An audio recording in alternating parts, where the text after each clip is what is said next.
My name is Sarah Koch and I'm from the United States, and I have an organization called Development in Gardening, or DIG. Our focus is to work with HIV-affected individuals in developing countries to give them the opportunity to provide improved nutrition and a source of income for themselves.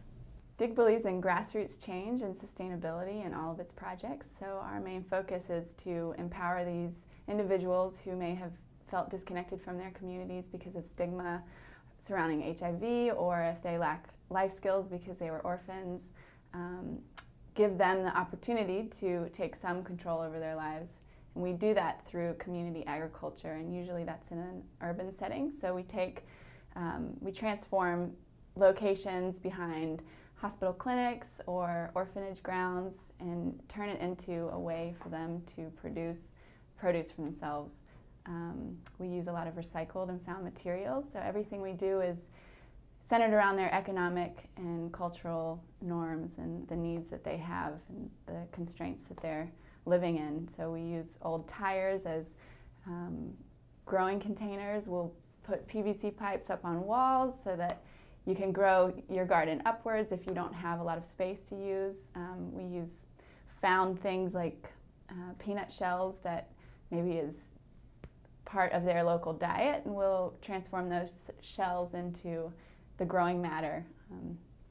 We use a lot of hydroponic tabling, so if you have no soil available, you can actually produce a garden just using water, growing it directly into the water, which is kind of new to everyone. So we're trying to transform that idea that agriculture has to happen within certain seasons, or it has to happen in a certain landscape, so that they can reinvent their food production for themselves, and it becomes a sustainable project because they are, it's very cost effective to implement.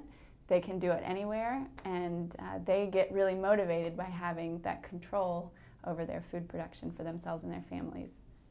In a DIG garden, we like to reinvent the space that you would find in these communities. So we take recycled materials like old tires found in the streets, PVC pipe to grow upwards.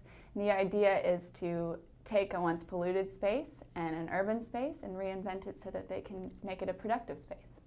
Nutrition as it relates to HIV is really important. You can't take the medications if you're malnourished, and medications don't work effectively if you're malnourished. So DIG is addressing that directly. DIG works with communities and empowering them to take control within their community. So it's a sustainable idea. We train them to train each other. So they're the ones that maintain and build and ultimately take over the project. We really believe that partnership is the best way to make an organization sustainable. So we work with one part of a much larger need, and we are always looking for great organizations and other facilities to partner with, whether that's an orphanage that's really in need of a garden and they're addressing different issues, we can fill in. So if you know of any interested communities that might benefit from what we're doing, we'd love to hear from you. Communities that work with us have in the past been motivated to start their own small businesses, card projects that you can find out about on our website. They've opened bank accounts, they've been empowered as groups that have gone on to start other gardens in their communities and with their friends and families. The communities that we work with we've seen great success. They've started their own small income development projects. You can find out about those on our website at developmentingardening.org. They've implemented gardens in their homes with their friends and families and community schools. So it's a project that you give them a little and they take it to the next step, which is what makes us so great.